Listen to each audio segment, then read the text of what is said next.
le Seigneur, mon cœur rayonne de son amour. Je suis un enfant de Dieu. La lumière d'or et du levain m'enveloppe. Je suis un enfant de Dieu. Je suis un enfant de Dieu. Je suis un enfant de Dieu. J'ai lavé ma robe dans la fontaine de purification. Je suis un enfant de Dieu. Qu'une vie sainte raconte l'Évangile. Je suis un enfant de Dieu. Comment te remplir l'âme de sa grâce et de sa gloire. Je suis un enfant de Dieu. Je suis un enfant de Dieu. Je suis un enfant de Dieu. J'ai lavé ma robe dans la fontaine de purification. Je suis un enfant de Dieu. Sauvé du péché, chaque lien est déchiré. Je suis un enfant de Dieu. À travers les épreuves de la vie, j'ai la paix du ciel. Je suis un enfant de Dieu. Je suis un enfant de Dieu. Je suis un enfant de Dieu. J'ai lavé ma robe dans la fontaine de purification. Je suis un enfant de Dieu. Je suis un enfant de Dieu. Je suis un enfant de Dieu. J'ai lavé ma robe dans la fontaine de purification. Je suis un enfant de Dieu. Je suis un enfant de Dieu. Je suis un enfant de Dieu. Amen, alléluia, c'est parti. Merci Amen. Seigneur, alléluia. Bienvenue à tous. Amen, alléluia. C'est sûr qu'on fait des choses, là, on les fait un après l'autre, éternel Dieu Tout-Puissant. Amen, alléluia, qu'on a commencé, on a construit. Amen, alléluia. Vous pouvez arrêter, regarder de temps en temps, etc. Venez nous voir, hein. N'oubliez pas, là, cliquez abonnement, ou juste nous cliquer, c'est bon, Les merci. commentaires, ouais, c'est bon. Un pouce, là, ou quoi que ce soit. Pouce, vous donnez Ça nous des encourage. suggestions aussi. Là. Oui, puis vous avez des questions, là. Envoyez-nous les questions, puis on va essayer d'y répondre. La parole de Dieu est pleine de réponses. Il faut aller les chercher, il faut creuser dans la parole de Dieu. Amen, alléluia. Puis on veut vous aider dans la foi, que vous progressiez dans la foi, augmentez dans la foi. Ils vont dire, non, on n'augmente pas la foi. Le grain de sénévé va devenir un grand arbre. Wow! Beaucoup dans la parole de Dieu, à bien des places, ils nous voient comme un arbre. Le petit arbre. Puis là, on est sur le courant d'eau, dans l'Apocalypse, dans les psaumes. C'est psaume 1, je pense. Fait que non, pour voir le psaume 1, c'est dit, nous sommes comme un arbre planté près des courants d'eau. Amen, oui, on va voir le psaume 1. Je pense que c'est le psaume 1. Je l'aime bien, moi, ce psaume-là. Heureux l'homme là, qui marche selon le conseil des méchants, qui ne s'arrête pas sur la voie des méchants. Il ne s'assied pas en compagnie des moqueurs. Ça, c'est important, ça, là. C'est ça. Continue, ça, c'est... Mais qui trouve son plaisir dans la loi de l'Éternel et qui la médite jour et nuit. Hein, amen. Il est comme un arbre qui est planté près d'un courant d'eau et qui donne son fruit en sa saison. Vous allez porter des fruits. C'est pour vous aider à porter des fruits. L'Éternel est là, il veut que tu portes des fruits. Il veut que tu deviennes un arbre qui emmène, les feuilles emmènent la guérison. Le feuillage ne se flétrit point. Tout ce qu'il fait lui réussit. Amen. Amen. Continue, c'est bon. Il n'en est pas ainsi des méchants. Ils sont comme la paille qui le vent dissipe. C'est pourquoi les méchants ne résistent pas au jour du jugement, ni les pécheurs dans l'assemblée des justes, car l'Éternel connaît la voie des justes, et Amen. la voie des méchants, des pécheurs, mène à la ruine. Mais c'est pas un jugement, ça, là, c'est juste un avertissement. Hein. C'est pas un jugement pour le méchant ou quoi que ce soit, mais c'est pour avertir le méchant, c'est comme ceux une qui n'est pas juste, réalité, en ceux fait. qui ne sont pas enfants de Dieu. Mais c'est le temps de choisir, faire le choix. Le choix de suivre Dieu ou le choix de suivre ce monde. Tu vas te perdre dans ce monde. Il n'y a rien à gagner. Ah oui, il y a beaucoup d'argent, beaucoup, un auto, un bateau, ben oui, donc, ci, puis ça, ou de la prospérité, ou de la gloire pour toi. Mais tu es créé et né pour donner de la gloire à Dieu. Amen. Alléluia. On va aller dans Hébreu 11. Hébreu. Tu l'avais... Ah, l'avais-tu mis? Oui, tu l'as perdu. On va le retrouver. Hébreu. Il est loin. Il n'est pas loin. C'est à côté. Hébreu. 11. 11. Amen. Juste dessus. Construire une foi solide. Amen. Or, la foi est une ferme assurance Yes. des choses qu'on espère et une démonstration de celles Celle qu'on ne voit pas. Alléluia. Amen. La foi est l'un des attributs les plus importants de notre vie. Lorsque nous mettons notre foi en Jésus, parce qu'on peut mettre la foi dans bien des choses, hein? Oui, oui, oui. Quand tu vas voir ton médecin, tu as la foi qui va te prescrire des bonnes choses. Quand tu vas voir avec ton auto un mécanicien, tu as la foi qui va faire les bonnes réparations. Ça coûte moins cher aussi, hein? Oui. Tu sais qu'il y a un petit peu de sagesse en lui, qu'il n'est pas là juste pour faire de l'argent. Hein? Puis, bien d'autres choses, on peut avoir la foi. Quand tu fais la cuisine, tu mélanges, tu as la foi dans la cuisine que tu vas faire quelque chose de bon. Que le mélange va être réussi. Amen. Alléluia. Tu sais, la foi, là, on peut s'en servir pour d'autres choses. Mais là, la meilleure foi, c'est la foi en Jésus. C'est la meilleure, la meilleure. Nous avons accès à la vie éternelle avec lui. Amen. Un avocat, tu vas avoir la foi pour qu'il te résoudre un petit peu le problème, qui t'explique les lois et tout ça, mais il ne t'emmène pas la vie éternelle. Hein? C'est la vie d'aujourd'hui. En effet, c'est notre foi qui détermine notre destin. Qu'est-ce que tu fais de ta foi? Choisis. Néanmoins, avoir la foi n'est pas toujours facile. Vas-y. Pour l'avoir Vas-y, mon possédé, frère. c'est ça? Oui. Pour l'avoir possédé, les anciens ont obtenu un témoignage favorable. C'est par la foi que nous connaissons, que le monde, nous reconnaissons que le monde a été formé par la parole de Dieu, en sorte que ce qu'on voit n'a pas été fait de choses visibles. C'est par la foi qu'Abel offrit à Dieu un sacrifice plus excellent que celui de Caïn. C'est par elle qu'il fut déclaré juste, Dieu approuvant ses offrandes, et c'est par elle qu'il parle encore, quoique mort. C'est par la foi qu'Enoch fut enlevé pour qu'il ne vît point la mort, et qu'il ne parut pas parce que Dieu l'avait enlevé. Car avant son enlèvement, il avait reçu le témoignage qu'il était agréable à Dieu. Or, sans la foi, il est impossible de lui être agréable, car il faut que celui qui s'approche de Dieu croit que Dieu existe. Crois. Oui, et qu'il est le rémunérateur de ceux qui le cherchent. Amen. L'auteur de l'Épître aux Hébreux nous dit que la foi commence par la certitude de posséder ce que l'on espère. Parce que ce qu'on espère, on le met devant Dieu, on l'apporte à Dieu, on fait les demandes, puis Dieu va nous donner ce qui est le meilleur pour nous. Amen. Bien plus, c'est avoir l'assurance de l'existence de ce que nous ne voyons pas encore. On va arrêter. Ma femme vient de m'appeler.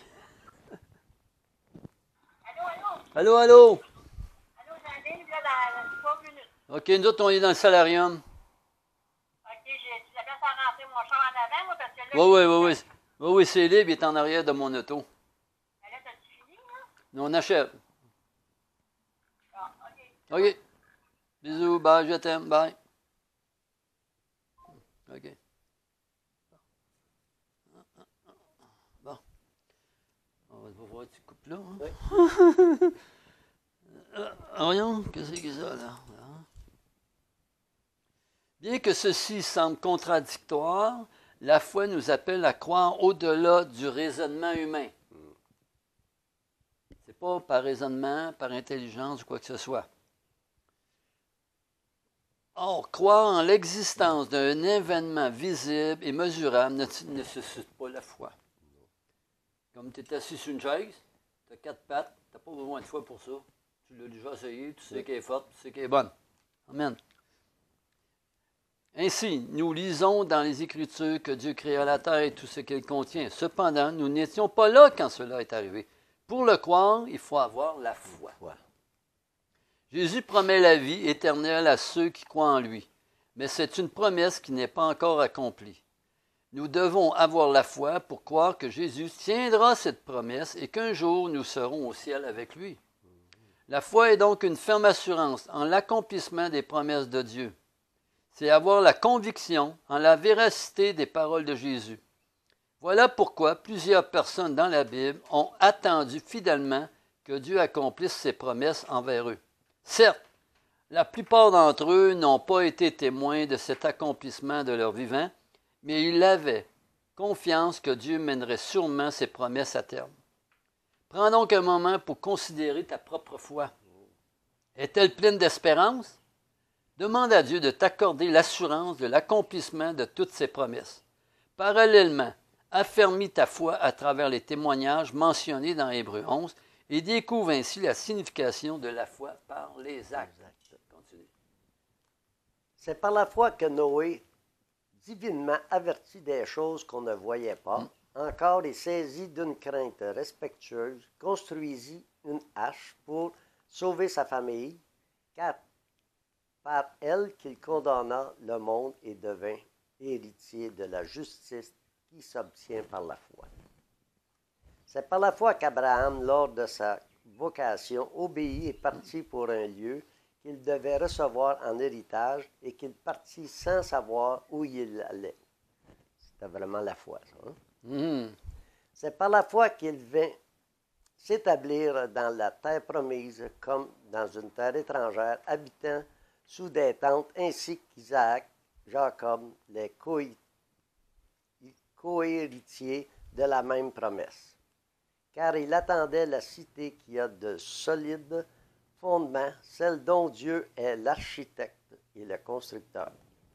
C'est par la foi que Sarah elle-même, malgré son âge avancé, fut rendue capable d'avoir une postérité parce qu'elle crut à la fidélité de celui qui avait fait la promesse. Amen. C'est pourquoi d'un seul homme, déjà usé de corps, naquit une postérité nombreuse comme les étoiles du ciel, comme le sable qui est sur le bord de la mer et qu'on ne peut compter. C'est dans la foi qu'ils sont tous morts sans avoir obtenu les choses promises, mais ils les ont vues et saluées de loin, reconnaissant qu'ils étaient étrangers et voyageurs de la terre. Ceux qui parlent ainsi montrent qu'ils cherchent une partie. S'il avait eu en vue celle d'où il était sorti, il aurait eu le temps d'y retourner. Mais maintenant, il est en désir une meilleure, c'est-à-dire une céleste. C'est pourquoi Dieu n'a pas honte d'être appelé Dieu, car il leur a préparé une cité. Amen. Alléluia. Gloire à toi, Seigneur. Amen. On va aller dans le psaume 34. On va faire celui-là. Toujours fiable. T'es-tu déjà senti écrasé par les épreuves de la vie? Si c'est le cas, tu n'es pas seul. En réalité, et ce n'est pas un secret, ce monde contient autant de belles choses que de difficultés.